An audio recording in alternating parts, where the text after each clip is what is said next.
Jules Cruise Companion.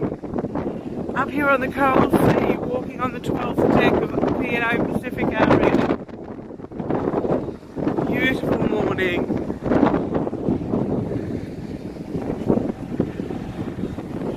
Absolutely beautiful morning. Hello world.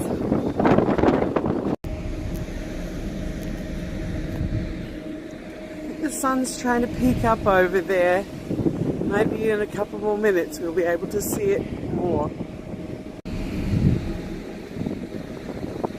So on my walk this morning I'm thinking about a very sad day in a cruising life, and that is Disembarkation Day.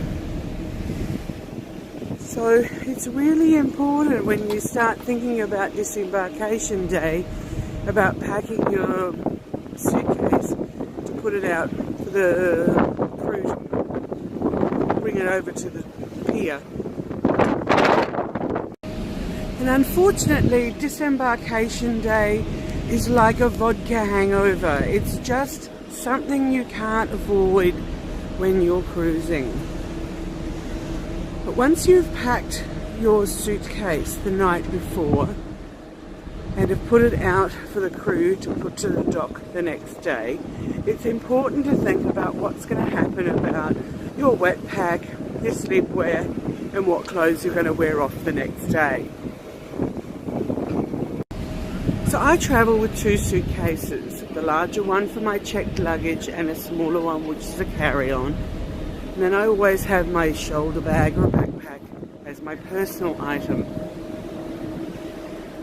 So what I do is I pack absolutely everything that I will not need on Disembarkation Day. So I keep out the clothes I'm going to wear, the sleepwear, the evening clothes the night before,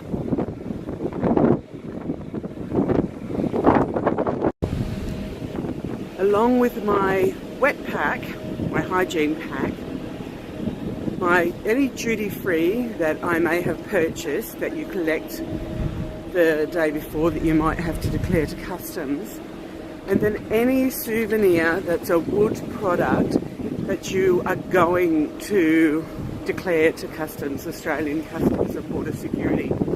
Because of Australia's biosecurity, any wood plant-based products declare. The reason that I keep my duty-free and my wooden souvenirs that I'm going to declare in my carry-on bag and walk it off with me, so that if I do need, which I will need to present it to biosecurity, it's just easy. You just know that it's there, you open your bag and you present it.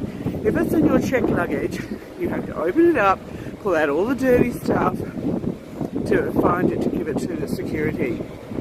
So keeping it correct in your checked luggage is just really a helpful thing to do.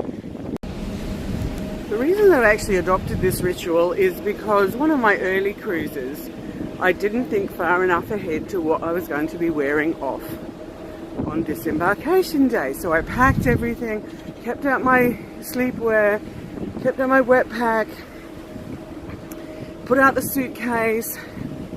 Next morning, got up, what am I going to wear off the ship? I had two choices. I had the clothes I wore the evening before or my pyjamas. Well, wearing pyjamas off isn't the worst thing in the world for me, because I wear a t-shirt and bike shorts and the multi-purpose, so that would have been one advantage to just wearing off what I sleep in. But then you just look like a scruff bag. So on that occasion I wore off the clothes I wore the night before. I never made that mistake again.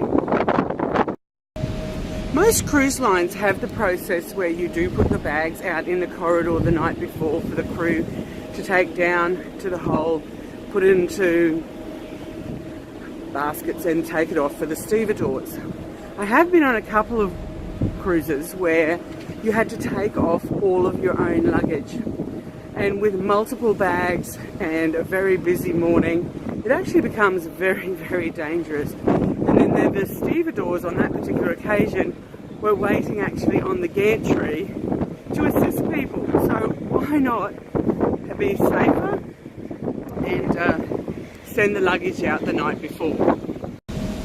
On morning of disembarkation, the company wants you out of your stateroom by 8 o'clock so that the stateroom steward can turn the room around, sterilise it and do as much as they can for the new people coming on, and they'll get into their rooms about 12 midday or 1 o'clock. So what you can do is you can either go and have breakfast, then come down and finish your pack and leave, or finish your pack and then go up and have breakfast, taking your carry-on luggage with you. So when people take that smaller suitcase, that carry-on size suitcase down into the public spaces, such as the pantry or the formal dining room, it's not as cluttered and dangerous as if people were carrying off their bigger suitcases that would have been initially a checked luggage.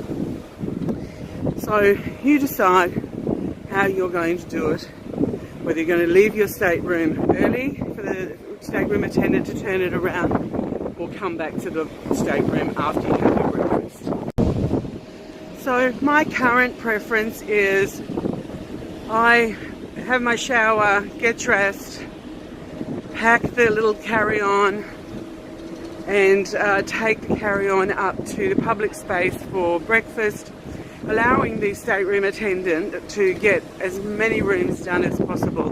The sooner you evacuate or leave your room, the sooner the attendant can start turning it around. And it's going to be one of the busiest days that he gets in a week, and in the short cruises there's lots of them. So think of how it affects the employees. So as I say, disembarkation day is like a vodka hangover on a cruise. It can't be avoided, it's just something you have to deal with. But once we've hit disembarkation day, we're about to head home.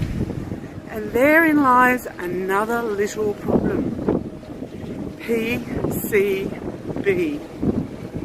A very bad condition, PCB. Post-cruise blues.